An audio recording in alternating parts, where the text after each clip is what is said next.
Welcome to Season 2 of Limited Supply, the place for refreshingly real takes on what D2C is really like. We're your hosts, Nick and Moiz. Let's get into it and start making money.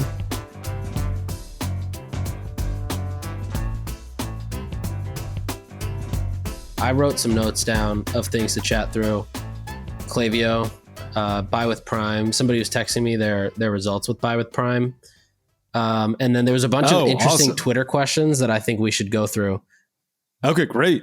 Let's start with Buy with Prime, because I've been, why don't you start by telling everyone what Buy with Prime is, just as a refresher. Yeah, so Buy with Prime is basically, it just came out from Amazon not too long ago, and essentially allows you to pretty quickly click a button and it drops you into Amazon's checkout flow of whatever that product is.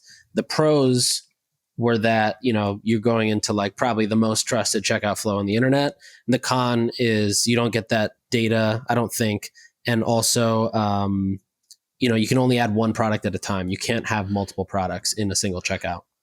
So just to be clear, the Buy with Prime button lives on your Shopify PDP or your, WooCommerce PDP. People click it, you're taken to Amazon to check out. You do get the information. You do get their email address because Amazon is like, look, this is your customer, it's your customer and not our customer. And I think 2 weeks after they launched it, they created the ability to buy multiple products. Because, one of the hard parts was, people wouldn't increase their basket size. Like if you were buying deodorant, you'd buy one stick instead of multiple sticks because every stick would have to be checked out with separately on Amazon. So it was really annoying.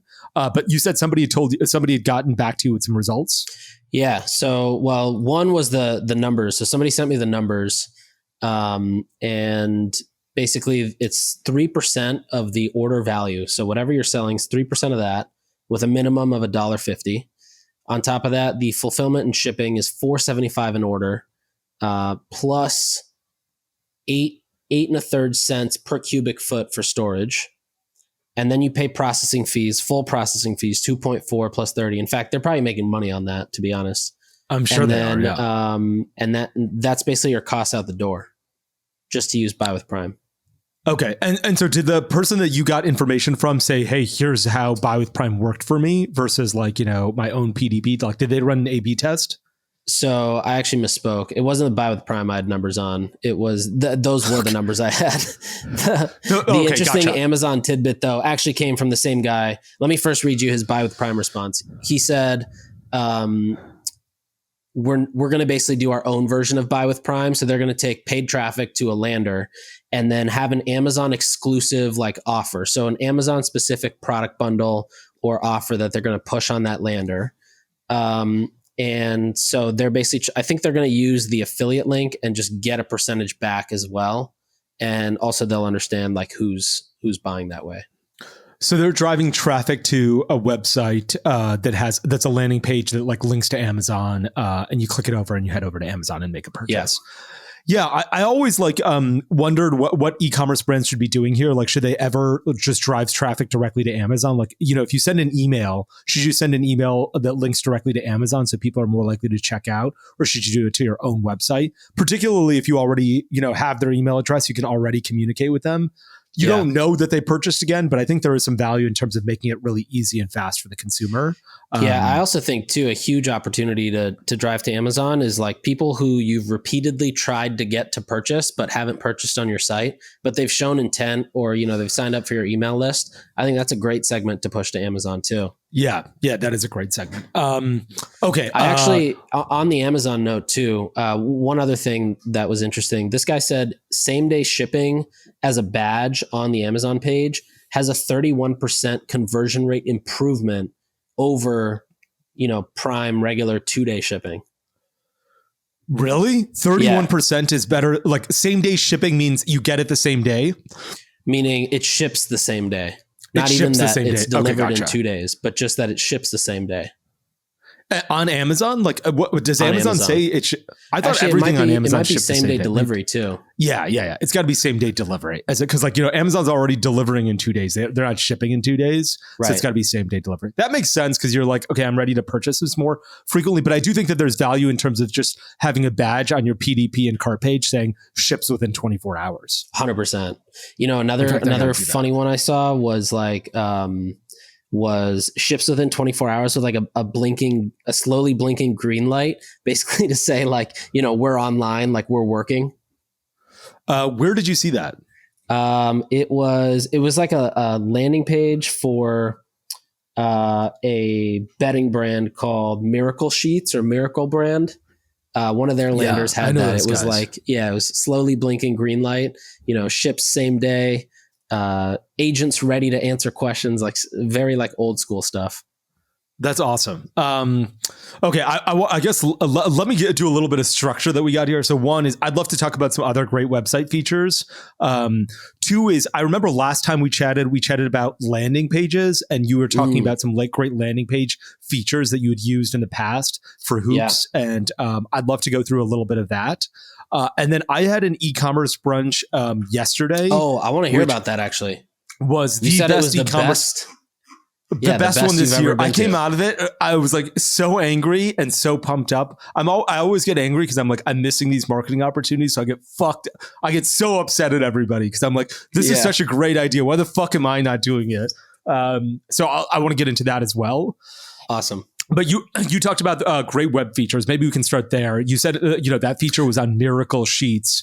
One that I've seen that I think is really great is this company called Curie Bod, which ironically sells a deodorant. I'm all over these deodorant brands, and one of the features that she has is, she was on Shark Tank, like Sarah was on Shark Tank, and she created this feature, or there's this plugin that she uses where she has a little bit of herself, like a video of herself that she's recorded on the bottom right of her screen whenever you load curiebod.com. And she starts by going, "Hey, this is Sarah." And it's so good because one, chances are you've heard about this brand from Shark Tank. So all of a sudden you're seeing the same person you saw on Shark Tank right here. And second, somebody going like this in front of you in a camera, like waving like this, gets your attention. And you're like, what the hell is going on here? I think it's really effective. I want to ask Sarah about a little bit more about the details, but I think it's a great idea and more people should do this, particularly because it builds a lot of like resonance between the consumer and the brand owner. You realize this brand is not owned by some like nameless, faceless corporation, but it's owned by a person. So I think that's a great idea. I think people should do this more often on like even customer service pages. Like, hey, I'm so sorry you don't you're about to email us. We want to help you. I'm so sorry that we made a mistake. We're like, basically putting a face to the brand. I think it'll reduce return rates and just make your customer service way nicer, as opposed to all these people who are complete bitches to you when they email into your customer service inbox. Yeah, so it's actually powered by this company called Tolstoy. You'll love to learn that these are ex-Yotpo guys. And get the fuck out of here. It's a really interesting company. I've watched them for kind of a while. So I just opened up a deck that they sent probably like 4 or 5 months ago, and it looks like for one of the brands they work with, it has a 9% conversion uplift with just having the widget on the site. So I'm not sure if I'm assuming that's 9% of their current conversion rate went up, but then conversion uplift for people who actually press play and watch some of it goes up 160%, basically 1.6 times more likely to purchase. That's a lot. Quite a bit. Whenever I see numbers in decks, I always take them with a little bit of grain of salt, because I'm like, totally. Anything. When we were trying to raise money, somebody was like, I was like, look, our repeat purchase rate sucks. It was super early in the business, and I was like, our repeat purchase rate sucks. And the guy, like this investor that we were talking to, he was helping us prepare our pitch. He's like, anybody who's purchased 2 deodorants in one package, you can count them as a repeat customer because they purchased 2. And I was like, right. that makes me feel very, nervous. Like, I don't feel comfortable with that. But they were basically like, you can do whatever you want. This is a deck. No one's going to diligence it. Put whatever you want here. You can say you have 100% repeat purchase rate. And I was like, I just don't feel comfortable with this. But I saw this feature on Kiribati and I was like, this is really good. Particularly if you're a Shark Tank brand, because like people know your face, right? Because you were on the show, and that's probably why they found out about you. I wonder if we can get some more information. Let me just try and get some more information about Tolstoy, because I think it's a really effective tool that these guys have. Totally. I think you added something on here called shopping like TikTok feed on our agenda, right? In terms of great web features. Oh, I might have put that in there. Yeah, I've been seeing, I feel like over the last year or year and a half, there's been just at least 12 or 13 startups that are doing like live video or video commerce for your Shopify site or something like that. And one that I saw was this. There was one that was like an app, a standalone app called Flip or Flip It, something like that. And then there's another one that I think is just kind of like another Shopify site plugin, but both kind of create this TikTok-like experience when you shop. Kind of similar to like Jesse's Kahani, where you have the stories on the site. Yeah. But yeah, I mean, I think it's interesting. I haven't run like a serious test to a store that gets a bunch of paid traffic. I think there's a huge difference between looking at metrics from stores that run a ton of paid traffic and serious acquisition versus those that are more retail brands and they have an e-commerce presence, because that's also a very different behavior than somebody coming from an ad. So but I haven't run any tests to see like what the actual lift is on a lot of these video things. I just know that there's no chance I'm watching any live video or like a long form video on a site, to buy something for $20. Yeah. I mean, I think I think it could be super powerful. Like, there's this company called Brewmate that I'm close with, and I do a bunch of advisory work with. And they have an amazing brew tank cooler. Okay. And I'm an investor. Let me throw that out there as well. They have an amazing brew tank cooler that's way better than a Yeti cooler. Like, I remember when these guys were building it, they were like, we are testing 20 different types of wheels for this cooler to figure out what's the best to go through sand for a beach, gravel if you're camping, like concrete if you're in a construction site. Like, wow. They'd run all of these genuine tests. And I was like, wow, this seems like overkill. And they were like, no. This is it. We want like this product to be way better. Yeah, exactly. And I was like, nobody will ever be able to understand all of the amount of research and diligence you actually did to make the tire decision here. Like, I would have just thrown on 2 tires that I got from China right out of the gate, and you guys have actually done all this work. And so I think that's something where like the video could be super powerful, where they're like, look, let us show you why this product is really good. But yeah, it's not a $20 product. It's a $300 item. So it's definitely a lot more expensive. Totally. All right. Should we chat about, did you see Klaviyo's launching reviews? No, I didn't see that. You mentioned that somewhere, I think. Or I think I might have texted it to you. I didn't see that. I was just like, what's going on here? Yeah. A secret agency listener sent me a screenshot of basically like their blog post for how to put on reviews and whatnot. But I think it's really interesting that they're basically trying to eat more of the kind of the features that people go out for and, creating their own like walled gardens. Yeah. I mean, and I bet they're going to remove they're going to just figure out ways to like not pump Okendo and Yotpo. Like Yotpo, you can fill out the review in the email. They're probably going to remove that. Yeah, I wonder. Yeah, I mean, that wouldn't be shocking to me. I guess like you're always sort of at the mercy of somebody else if you're so dependent on these platforms. But like, right, if you're Klaviyo last raised money at a $10 billion valuation. And I think we talked about how it's all common stock. So Shopify today is a $40 billion business. For Klaviyo to be worth 25% of Shopify, it can't just be an email business. Like, they need to grow their TAM way beyond what like just email.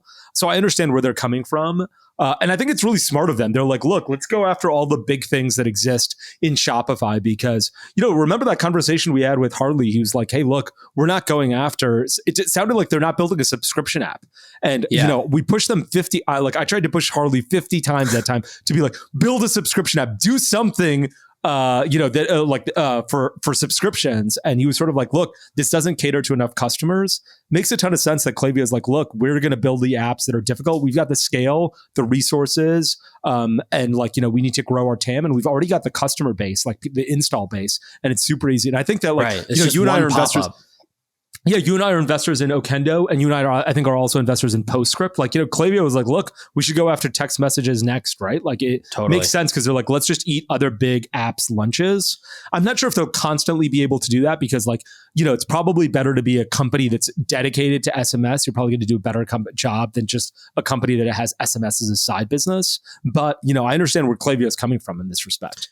Totally. Also, did you know that Yotpo has subscriptions now?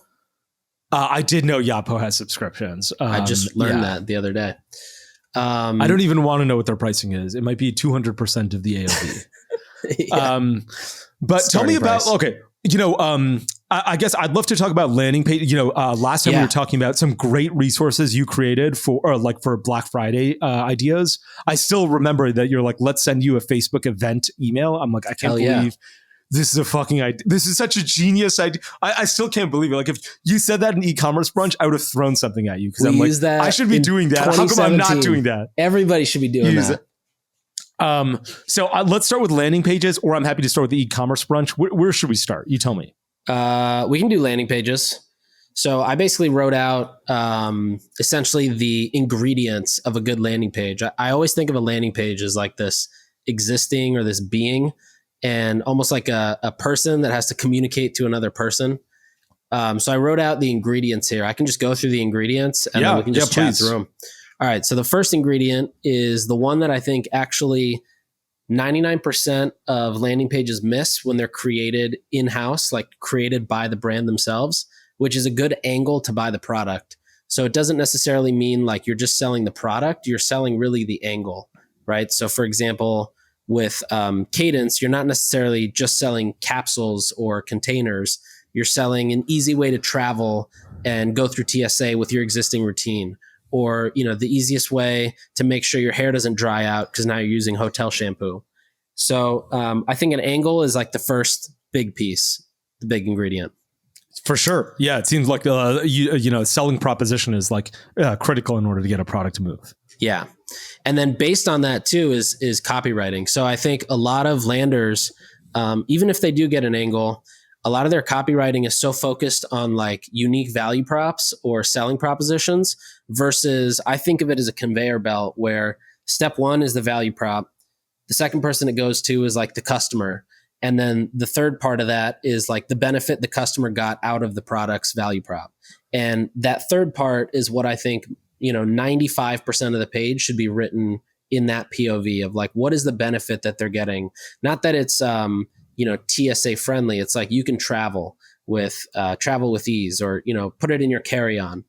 Got it. So you basically have to say this is a benefit for you as opposed to like generally this is why you're going to use it. Exactly. Okay. Third one. Oh, go ahead. No. Have you made them for Cadence before? Have you done a landing page for Cadence? Yeah. We just wrapped one up with hooks. So I was referencing that. You got to make it like send everyone the link somehow, or like when this pod drops, you got to put the link on Twitter so that everyone knows, a landing page that they can get to. If everybody listening wants this, it's a 5-page PDF I have on all these ingredients with explanations. If anybody wants it, just go to hooks.co. Yeah, I'll send it to you. Just go to hooks.co and put your email in and I'll send it to you. Okay, awesome. All right. So the third ingredient is social proof. Social proof is basically like, what's better than us saying that we have the best deodorant is like all these other people saying that they have the best deodorant. And so there's 3 types of social proof that I like to hit. One is customer reviews. That's like your Okendo widget or screenshots of other reviews on the page itself. The second one I call the like established sources, but I put established in quotes because depending on who you're selling to, they'll see different sources as established versus, not credible.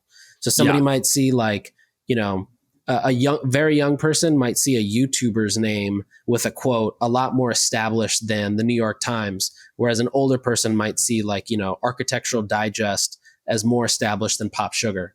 So depending on who you're selling to, put established sources, ideally with quotes or, something that they said great about you. And then the third one is user generated content. So especially if you're going for something that is like the brewmate, you want to show what it's like, whether it's in your gym bag, whether it's in your kitchen. You want to have like this UGC, and it's not the UGC that you see on Twitter where people are like, I'll create UGC for $500. This is people who are organically posting to places like TikTok or Instagram stories, and you either screenshot it and put it in there, or you take the TikTok and just put that on the page itself. All right, so that's social proof. And then the next ingredient is basically the 5 main questions that every ad creative and every landing page needs to answer constantly until you've gotten this person all the way through checkout. And those questions are, what is this product? Why does it exist? How does it benefit my life? Why is this product the best option for this in the market? And how soon can I get it if I order right now? So I think that last one's really interesting. The last one's really interesting because I feel like a lot of people don't do that. And I think that's what Shopify Fulfillment Network was actually trying to do, which is tell you what it is. And you know what's crazy is I think a lot of people don't answer question number 1, which is like, what is this product? I can't tell you the number of landing pages I get to, and I'm like, do you as the CEO, you obviously understand this business because you're running it. I'm in e-commerce and I don't know what you're selling, and I've already looked at the top half of your website. What's going on here? Like, it's a real failure on a lot of people's part to not describe what that business is. Totally. The next section is the shop section. So this is where somebody sees what they're getting and they hit add to cart or buy now or checkout.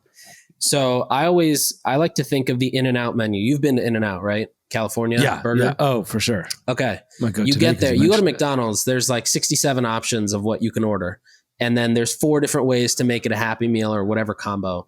You go to In-N-Out and there's like 3 things you can get, and that's pretty much it. And if you're the guy that needs to, swap out ingredients, like, you're looked down upon. So we like to keep it In-N-Out style, which is basically minimal. You try to do the thinking for the customer in the sense of, try to get ahead of like what they're thinking that becomes an objection to make the purchase, and try to answer it in there. Ideally also you are sharing, if it's a consumable product, you can share what's the cost per use or the cost per day. I remember with Hydrant, we did a test between a variety pack and a variety pack that said, less than $1 a day. And that one completely blew the other one away just by talking about the cost per use. Price. Yeah. So that's the shop section. You want it to be full of information and objection handling, but at the same time, it has to be the cleanest, easiest to follow, good hierarchy, good call outs within that section. Yeah. Then, all right. So then the next one is basically, it's actually 2 sections, but I just put it together because they're kind of the same. It's basically like, how does it work and what's inside? So if you're selling a product, ideally over probably $100, you really want to include everything that's coming in the box, because again, that's another question that people have is, well, what's in the box? The other one is like, how does it work? And so, whether it's something as simple as Poopery, the poop spray, or a deodorant, or a bottle of water, whatever it is, you want to basically just outline like, how does it work? You want to almost answer every kind of silly question somebody could have that would prevent them from buying right there. So, and one thing actually that we found that's super helpful in this is you really want to cater the what's inside and how it works to the angle and the consumer that you're going after with the specific page. So, so one thing we do is we have this like red carpet onboarding document. It's basically a 5-page document that we have a researcher fill out every time we get a client. And it ends up being around 8 or 9 pages. And the idea is to combine like the goal of the brand. So let's say Roman says like, we're trying to sell this specific product to these type of men. Combining that goal with what we find, around the internet and in our research and through their onboarding form, we'll kind of form like the how it works and the what's inside based off of that. So that helps a ton. And then the second to last spot is the brand story. So it doesn't necessarily have to be like a founder story, although founder stories are just great for, they just make it feel more human and like somebody's actually behind the screen. But, it could also just be like the efficacy of the brand that you play off of. So like Ridge Wallet, for example, is a perfect example. You don't go to their site and read about Sean and Connor. You go to their site and you know that you're getting a very high quality product, and that's what they're known for, is their quality. Yeah. And then the last one is just simple. It's basically pixels and scripts. So everything from making sure that you have a floating CTA as you scroll, you have smooth scroll enabled. So you have that scroll animation. You're passing through UTMs from the traffic coming in and the traffic going out.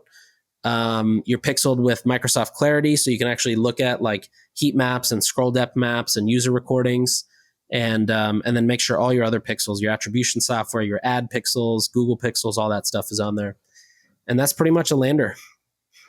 Yeah, there's so much on that last part that you just said. You know how we were talking, or like, let me change the subject one tiny bit, which is, remember when we chatted and we said there's a $5,000 like we'd pay someone $5,000 to make sure all of our pixels were set up correctly. I'd probably also pay $5,000 to make sure GA was optimized, like Google Analytics, because Google Analytics is so hard to understand.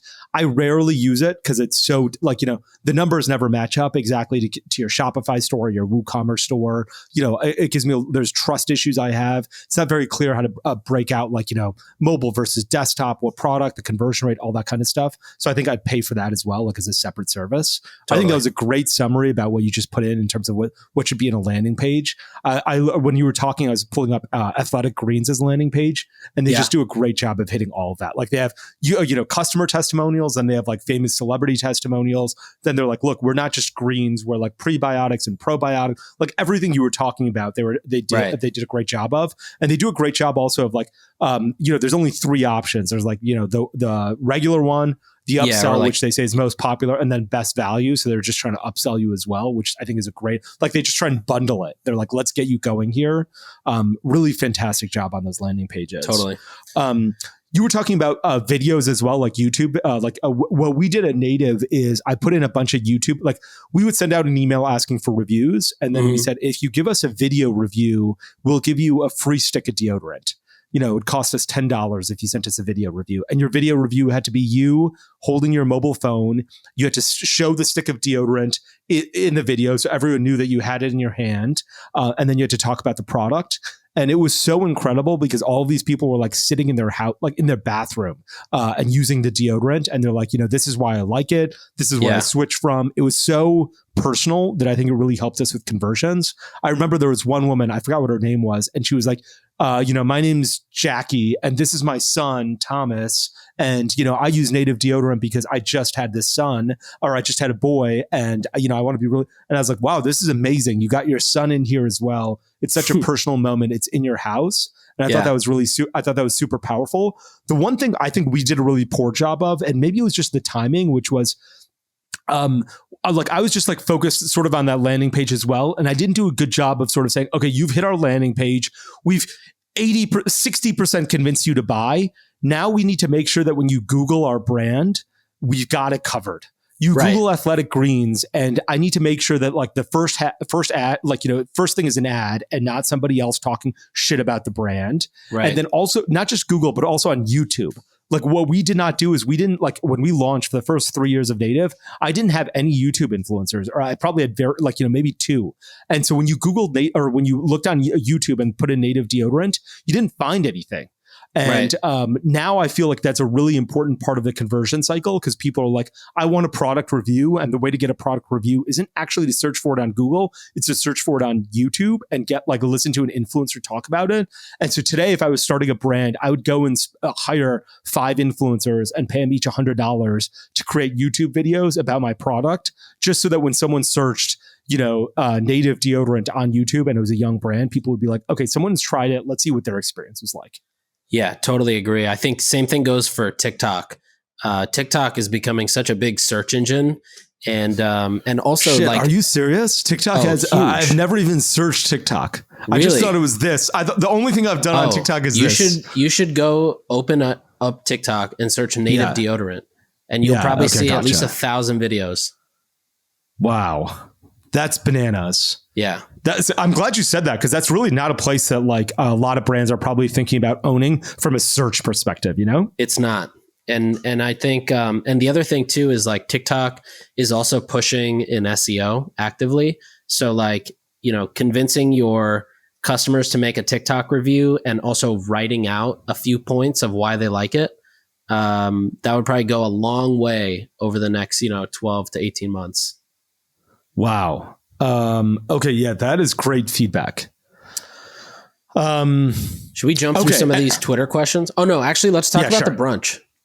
Okay, yeah. The brunch was great because everyone there was all like either an owner of the brand or on the marketing side. Mm-hmm. And so sometimes we talk about like 3PLs and customer service, and there's always different scales, right? Like, sometimes I'm like, look, let's get a bunch of seed stage companies together because they're going to be able to help each other. And sometimes I'm like, let's get a bunch of publicly traded companies together because they're going to be able to help each other. The chances are the CEO of like, Allbirds isn't going to be super helpful to somebody who's just launching their brand because he's like so far removed from that at this point. So I was trying to like do a little bit of that, although, there'll be a couple exceptions here and there.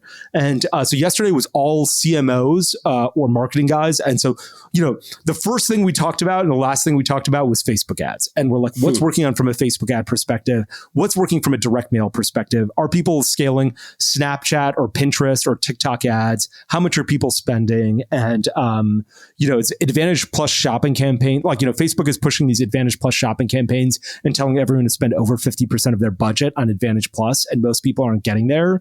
And so that's why it was super interesting. And one of the things that, there were two brands that are just opened up brick and mortar stores, one in West Hollywood and one in Santa Monica. And so it was interesting to find out what the economics were like how many sales do you need in order to make a brick and mortar store super profitable? Mm-hmm. And the guy, I don't want to reveal names just because I didn't get anyone's permission, and I try and keep the brunches pretty confidential. But one of the guys is like, look, I want to do something really special with the store. Like, we need to get people in the door. There's a lot of foot traffic. How do you convince that foot traffic to walk in the door? Can you have cornhole outside to get people to do it? Like, can you have games outside the door so that people get excited and they're like, well, this isn't just foot traffic anymore. This is actually getting people to walk in the door and make a purchase. I don't know, throw a dart and get 20, you can get 10% off or 20% off or something to that effect. So I thought that was really interesting that people were doing that, and great, because, a lot of stores are just like, we're here, somebody please come in. And these guys were like, let's get people in the door in an interesting way. The other thing that I thought was really interesting was that a couple of these brands, I wish I'd known this before Black Friday, because I think it would have been a great Black Friday hack, is that they launched these promotions and they're like, win a free, vacation to Hawaii, which isn't that uncommon, but these guys had done more custom things. And then they ran a lot of paid traffic to it. And they're like, put in your email address and get one entry, make a purchase. And every $1 that you purchase, you get an additional entry. So if you purchase $100, you get 100 entries.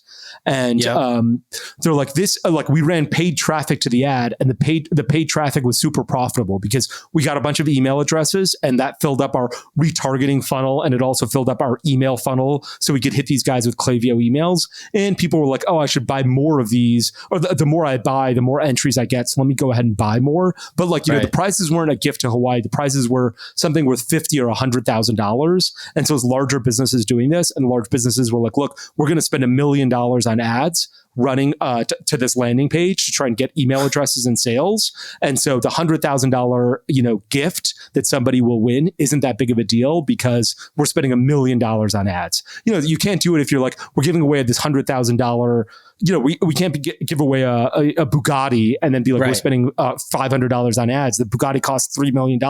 You can't afford that. But you can if you're like, look, we're going to spend $1 million. So it's good for larger brands, but you can if you're going to spend $1 million running ads to a landing page saying, hey, win a free, $100,000 gift. And, we move forward from there. And so I thought that was a really interesting landing page. There was this thing that I used to do at Native where I remember the lottery got big one time, and I think it's like the Powerball is like $1.6 billion this week or something like that. And we took this, we'd buy, $20 of Powerball tickets and put on Instagram and say, if you like this post and tag a friend and we win, we will share the proceeds. We'll share the proceeds with anyone who likes this post and tags a friend. That is genius. We had 400 Instagram followers at Native when we did this. And then we got 2,000 comments on this post. And it cost us $20, to get all that type of engagement because we just posted. And people were like, okay, I see what it is. And like, the chance of winning are none, but it like, costs why nothing. not? Yeah, exactly. And it's also fun to tag a friend. Like if I saw that, I would tag you because it's like, look, this is a fun thing to do. It's like not me trying to get you to buy something. It's me trying to be like, let's all win a ton of money. Yeah. Which we have no chance of winning, but it'll be a really good thing to do. Yeah, that's really interesting. Yeah, that's one thing I think I like love seeing in the wild is where are the opportunities that actually don't drive friction. It's something they're going to do anyways, or it wouldn't cost them anything. It wouldn't really like take anything, whether it's time or resources or money that like you get their opt in or you get them excited about. Yeah, really hard to get that done. One of the things. Sorry, go ahead. I was going to say the shopping, giveaway with the trip is also really interesting. I've found that before when we had tried to run like a contest of basically just enter your email, the quality of traffic you get is pretty shitty. It was so bad. Yeah. They'll never open your email again. They're just freeloaders. But I think this way, because they're buying and they're basically probably buying at a higher AOV, so they're trying to get these tickets into a raffle. And the $1 a ticket is genius because in your head, if you're like, I got 100 tickets, my chances are pretty high. Like that's just the common thought. Yeah. I mean, you're like, okay, let me go ahead and buy this. There's another reward where I might end up winning this thing. Right. It is a great idea.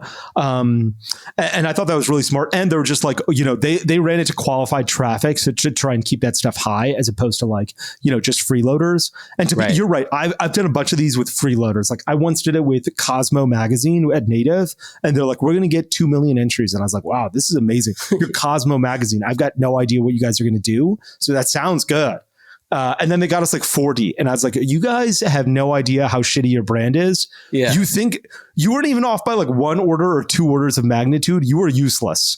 I cannot wait for this brand to die. Like when you die, when Cosmo has a funeral and like there's a gravestone, I'm going to go urinate on the gravestone of Cosmo magazine because you guys don't understand. Like you guys got me 40 of these. I think I remember the same thing happened with Inside Hook. We used to do this. Actually, we did this once really well at Caskers. I'm not sure why I didn't mention this. So Caskers was my first business. We sold alcohol online and we said, we're giving away a free bottle of Pappy Van Winkle. Sign up, put in your email address and we're going to select somebody to win. And Pappy Van Winkle, if you're not familiar with it, it's like this bourbon that is really hard to get in the United States. Everyone loves it. You can buy it for $300 a bottle. They release them in November. They release 5 bottles per state. You can buy them for $300 each, but on the secondary market, they sell for $5,000. It's like a ridiculous markup and nobody can even it's even hard to find them for $5,000 on the secondary market. You got to know a guy who knows a guy. And so we did this where we're like, win a free bottle of Pappy Van Winkle, give us your email address. And I think we did ones where get an extra entry if you purchase on Friday or something to that effect. And it was super, super helpful for us. Huge open rates, huge opt-in entry. Everyone wanted to sign up for it and it was right on brand for us because if you wanted a bottle of Pappy, you probably liked the other liquor that we sold. And so it was like a good way to get you into the door and try and sell you something else.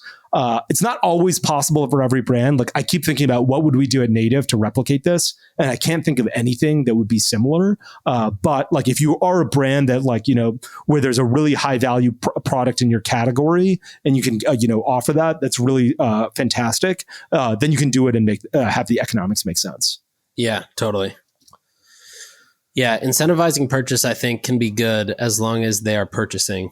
Or incentivizing, a first party data is always good as long as there's a purchase behind it. But yeah, I remember running some stuff with the Skim or just even a collective of 5 other brands, and they're like, we're going to send traffic here, and everybody's going to drive 10,000 signups. We're all going to get 50,000 emails, and it's just the worst traffic quality. Yeah, that are never going to buy again. It can be very, very poor if you don't do it well. Yeah.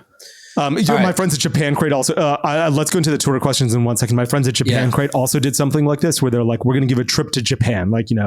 2 business class tickets. And basically they were like, they sell a box where they're like, it's a subscription box where you get a bunch of products that are like from Japan that have like, Japanese, you don't even know what you're like, it's candy and like drinks and like sodas. And there's a bunch of Japanophiles. And so they like love these items. But, for you and I, we couldn't even read what it is, right? Like here's a soda. I don't know is it orange flavored or bubblegum flavored? I don't know when it touches my lips, but, they were basically like, we're giving away a free trip to Japan. And that was a great, sign up feature for them. Yeah, but okay, let's get to the Twitter questions. Okay. So I tweeted out and said, we're going to take some questions. What should we answer? There's actually a few that I wrote down here. So one was, how effective is, I'm just going to find it here. How effective is like paying for sampling of your brand? Did you ever do that at Native where you like paid for sampling? Like we give them to FabFitFun, for instance, and we pay FabFitFun $1. I don't think it's even that. I think it's like you pay a firm that basically says like, we have I've seen this with Honest Company, which makes sense. Yeah. But, they have this thing where it's like, you can basically commit to getting a free sample in exchange for a review. But it's like, there's no real guidelines to write the review, but it's like some agency is making money. They're moving, sample size product and they're just collecting a ton of emails out of it. Yeah, Amazon has this as well, where they're like, we'll give away, products through our Vine influencer program, and those people will write reviews, and basically, you're going to get a 4 or 5 star review. If your product is garbage, it'll be a 4 star. If it's good, if it's okay, it'll be 5 star. If it kills me, it'll be a 3 star. And so we never did any of that. Although there are like, I still know of and hear of a bunch of like backdoor Amazon review things where basically, there's 100 guys in a network. All of them are told, hey, if you purchase this on Amazon, you'll get a Venmo to make for the cost of it and leave a 5-star review. And so that still exists. We never participated in any of like the reviews that you're talking about where we give a free product to get a free review. We're like, we're just going to sell this product instead. We'd rather have the money. But I know that like P&G does a bunch of that, especially with like Pampers. Pampers is big because they get you in hospitals. So P&G does a bunch of like sampling in hospitals or like even giving away free diapers to hospitals so that if you're a new mother and you're like, oh wow, the hospital gave my baby boy Pampers, what I should do when I get home is use Pampers. Totally. Yeah, it's that easy signal of trust. Yeah. All right. So I've never seen anyone do it like very successfully. I've never seen that be a massive channel for anyone. Yeah, I agree. I think it's I don't think I've actually ever seen it work well. Like especially when they're hounding you to do a sampling program, it's usually never good. Yeah. All right. So this one came from Dahlin. Thoughts on Liquid Death's strategy of sending checkouts from their site to Amazon to boost their sales velocity in organic rankings? I'm not sure if they boost their Amazon, like their organic rankings, because I think it goes directly to the PDP. So boost their organic rankings in terms of like being number one seller, but not in terms of the SEO, because it doesn't go to a search page. To be honest, I think they do it because they want it's cheaper to ship through Amazon probably with them than it is like to ship a 12 pack of water directly to your door through their own 3PL provider, which would cost a fortune. I think that's why they do it, but I'm not positive. I think it's a smart strategy. Like, it's really hard to make a liquid product work, like, Olipop and all those types of businesses. And so I understand why you go to Amazon if you're one of these big businesses. Yeah, I think it's for a few reasons. I think number one, like you said, shipping water is insanely expensive. Yeah. And shipping any liquid for that matter is very expensive. The second one is, a direct to consumer beverage business requires a pretty solid like operations and, let's not fuck this up person. And it's very hard to do that if you're trying to move quick. And I think their strategy too is heavy retail, live events. Their whole thing is like, we want to be where the party is. So I think they just deprioritize, they don't need to build a Shopify store if they can just send people to Amazon. Like that's what their focus is. And that's the right focus too. Like I see them in a bunch of brick and mortar stores. I see them at every event now instead of like bottles of water. It's a great idea. Like they're like, look, double down on what's working, and what's working is events and brick and mortar, and what's probably okay but not amazing is on direct to consumer sales. So they're like, okay, why are we going to spend a ton of time on this? Yeah. So I think that's their MO. Totally. All right. The next one from Josh, best use case of creators from your current portfolio. So maybe like brands you've seen, brands you've invested in. How are they best using creators? Yeah, I feel like you've got a great, like Chamberlain Coffee and all those things, but Brewmate has done like limited edition drops with influencers that have gone really well for them. And I'm not sure, I don't know enough about the details of like, okay, this is how they select an influencer, but they're not like the Kim Kardashians of the world. They're like influencers, I've kind of heard of, but they'll have, or like, 40,000 or 100,000 followers. And they're like, hey, we're doing this drop with this influencer and it sells out in a quarter second. And so they've done a great job of it.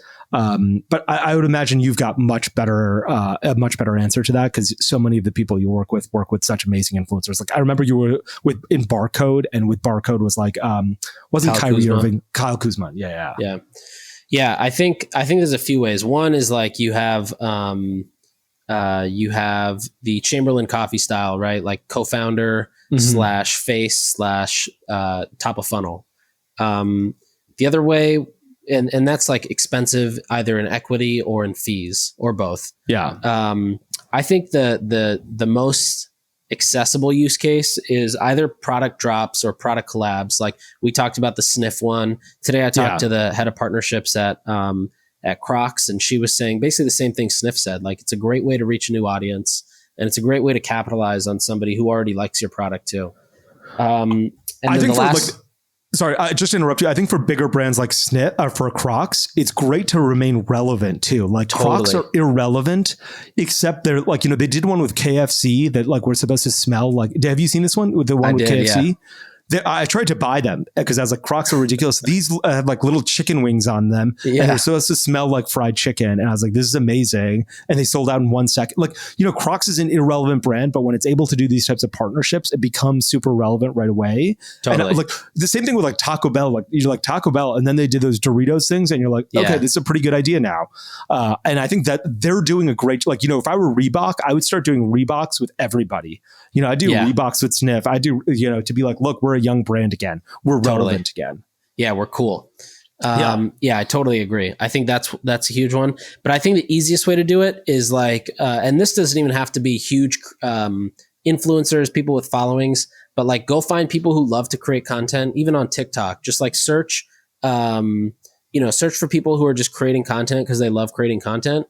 Shoot them your product. Have them make content for you and run it from their handles or run it from their accounts or run it as a Spark ad on TikTok and just like whitelist their profile with their content. That I think is the easiest way to use creators in a way that's like pretty high probability it's going to work. It's going to work at least better than whatever else you're running in most cases. But it also just makes your brand, again, feel cool. Yeah. There used to be some marketplace where you could whitelist ads with like famous people. So you could like get Derek Fisher. I remember Derek Fisher was on there and I was like, wow, this guy played for the Lakers. And I think he did some weird stuff. But I was like, wow, you can get access to Derek Fisher's Facebook page and Instagram account and run ads through as Derek Fisher. And I was like, wow, that's pretty crazy. And like, that's wild. You can target like his audience, right? And his followers. Right. And for a while, like, you'll have success. Like, he might be like, look, I've got 1 million followers on Instagram.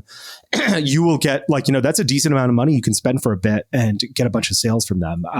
So I think that there is a bunch of value in those types of collaborations and particularly whitelisting. Yeah. I remember when I was at Hint, we started working with this YouTuber named Sarah Dici and, we paid her to create content and we started running the ad from her page. So that the ad itself had such a longer shelf life coming from her page versus the brand page. And secondly was the click-through rate was so much higher coming from a person versus coming from the brand, right? And it's like you either have content that also feels native in the feed when creators make it, but also has a higher click-through rate as a result versus like just a billboard in your feed. Yeah. Great point. Just one other touch point on collabs. There's this company called Naked Wines. I'm not sure if you've ever heard of them. They do like wine subscriptions. They're here in New York. And I think their number one like customer acquisition channel is like inserts in other companies' boxes. Like they reach out to us in native and they're like, hey, can we put an insert in all of your boxes? And we'll pay you like an $88 CPM or something like that. But they're like, all right, we don't advertise on Facebook. All we do is put inserts in other people's boxes. Yeah. Oh, I was thinking of a different brand. Yeah, this brand is interesting. You know, there was this thing that I was thinking about the other day, which is like, you don't need 7 channels of advertising to win or to like make, you know, $5 million, $10 million. You just need to double down on one thing that you're really good at. In their case, it was the box inserts. I think for other brands like Liquid Death, it's retail and events. For some of us, it's Facebook. But you just got to get really good at one thing. I couldn't agree more with that. Like double down on what works and forget everything else until you're at like 50 million in sales. Yeah. Then you got to think about, okay, we're tapping out this one channel. What else can we do? I remember, again, when I was running native, I had a conversation with Brian Lee, who was the founder of Honest Company. And he's like, your Facebook ads will get you to 40 million in revenue. No problem.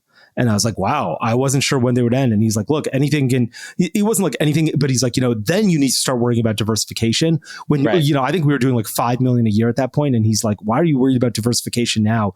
Just be good at one thing. You don't need to be good at, you don't need to be Deion Sanders and be good at baseball and football. You know, when you're just be good at football and shut up and you're going to be, when you're an expert at that, then you can look at other sports. Totally. Yeah. I think too, seeing other brands take risks on new channels and then crush it is also pretty interesting. Like seeing a brand test TV and just see it work. And now it's like they've just added so much scale, efficient scale to their marketing stack. Yeah. And like, you know, all that stuff takes time and dollars to test and make sense. So like, that's why if you're good at something, double down on it until you've got the time and resources to do more. Don't be like, you know what, Facebook is kind of working or TV is working or brick and mortar is working. Let's do these 3 other things and see what else can work. Like you just don't have the resources when you're a young business that's doing under 20 million a year, totally, you know, in revenue. Agreed. Okay, let's take one more Twitter question. And I know what it is, which is, why did you shave the beard? What happened to that day? All right. The beard shave was like, accidental. you're no longer a mullah. Like, you know, we had a meeting at the mosque on Friday and we're like, get this guy out of here. So, you know that dinner series we go to in the Upper East Side? Yeah. So he was throwing a holiday party or a Halloween party. Yeah. So I was like, all right, I gotta trim up this beard. I've been pretty lazy about going to get a haircut. Somebody actually recommended just getting the barber to come here, which sounds pretty baller to me. But anyways, I was trying to trim the beard, you know, just like clean it up a little bit. And I kind of went a little bit too close to the chin, and the spot it got, it was just, there was no going back from there. And so I made, I literally stared in the mirror for like 3.5 minutes. Cause I was like, it's been over a year, that I've just had this beard here. Yeah. And now I've got to take it all off for this Halloween haunted house party.